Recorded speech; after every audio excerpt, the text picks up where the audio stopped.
All right. The question today is, can Christian women biblically divorce their husbands? Let's look at a few verses. Matthew 5:32, but I say unto you that whosoever shall put away his wife, saving for the cause of fornication causeth her to commit adultery, and whosoever marrieth that is divorced committeth adultery. Now, a lot of people will read this and think, yeah, this verse gives the wives the right to divorce. But does it? Because this is directed at a specific group of people, husbands. Nowhere does it say that, but I say unto you that whosoever should put away her husband, it says his wife. It's gender specific. It does not give the right for the women. Now let's look at Mark 10:12. What does it say?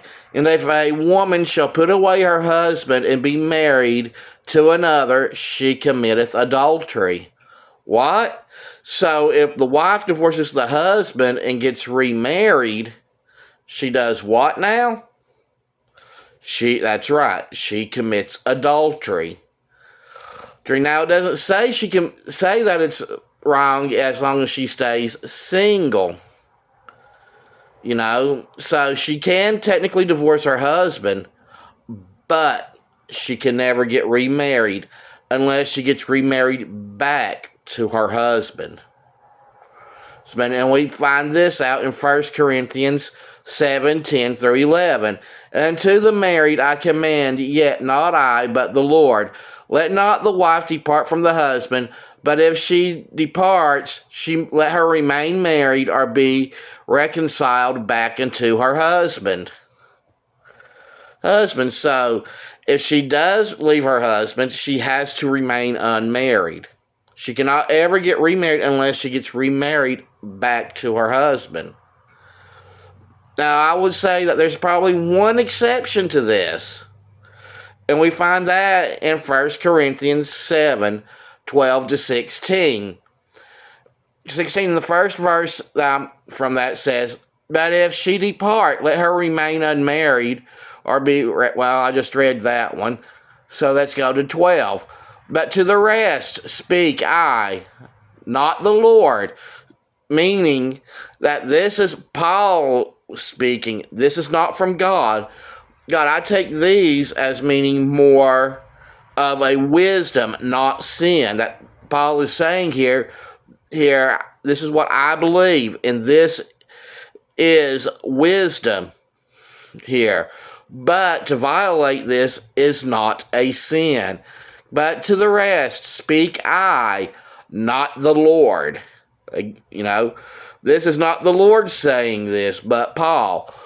If any brother have a wife that believeth not, and she be pleased to dwell with him, let him not put her away. And the woman which hath a husband and believeth not, and if he be pleased to dwell with her, let her not leave him. In other words, the wisest thing to do here is, if you're already married to an unbeliever, or you get saved after you marry afterwards, the wisest thing for the most part is to stay together, whether you're man or woman. It's not saying that you can't divorce in such cases, but typically the wisest thing to do is to stay married. And it goes on to illustrate why. For the unbelieving husband is sanctified by the wife, and the unbelieving wife is sanctified by the husband. Else were your children unclean, but now they are holy. But if the unbelieving depart, let him depart. A brother or sister is under no bondage in such case. So, in other words, if you're married to an unbeliever, they choose to leave, you're free. You're free to go.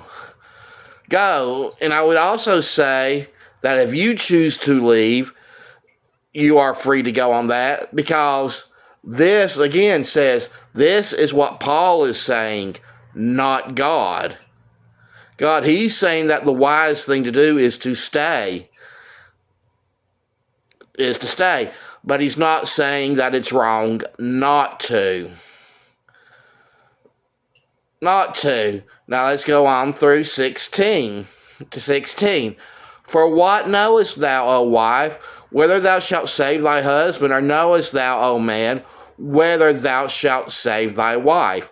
And this is why he says typically that it's the wisest thing to do is to still stay with them. Because if you're the wife, as long as you submit to him as you're supposed to, whether he's following God's actions or not, as long as you're with him, you're supposed to submit, then through your submission, he might get saved. And the same thing for the husband. If he stays with his unbelieving wife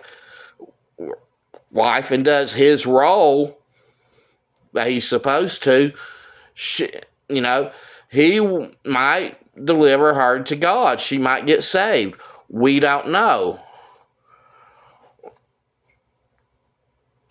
We don't know. I mean, now, right here's some other verses I've got in the Bible that kind of that supports what I'm saying.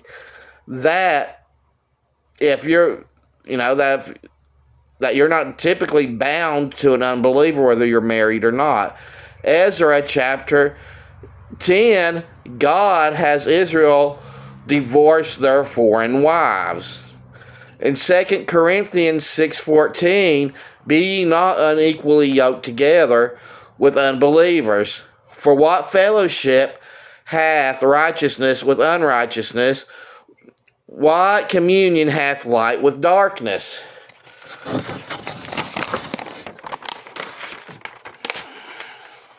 And then there's Nehemiah 13:27.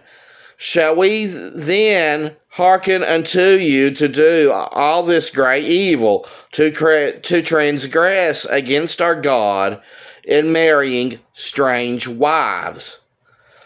And like I said earlier, there's a saying that it is a great evil to be unequally yoked. And we also read, what did God make Israel do when they were unequally yoked with foreign wives after they came back from captivity? He had the Israelite men divorce their wives.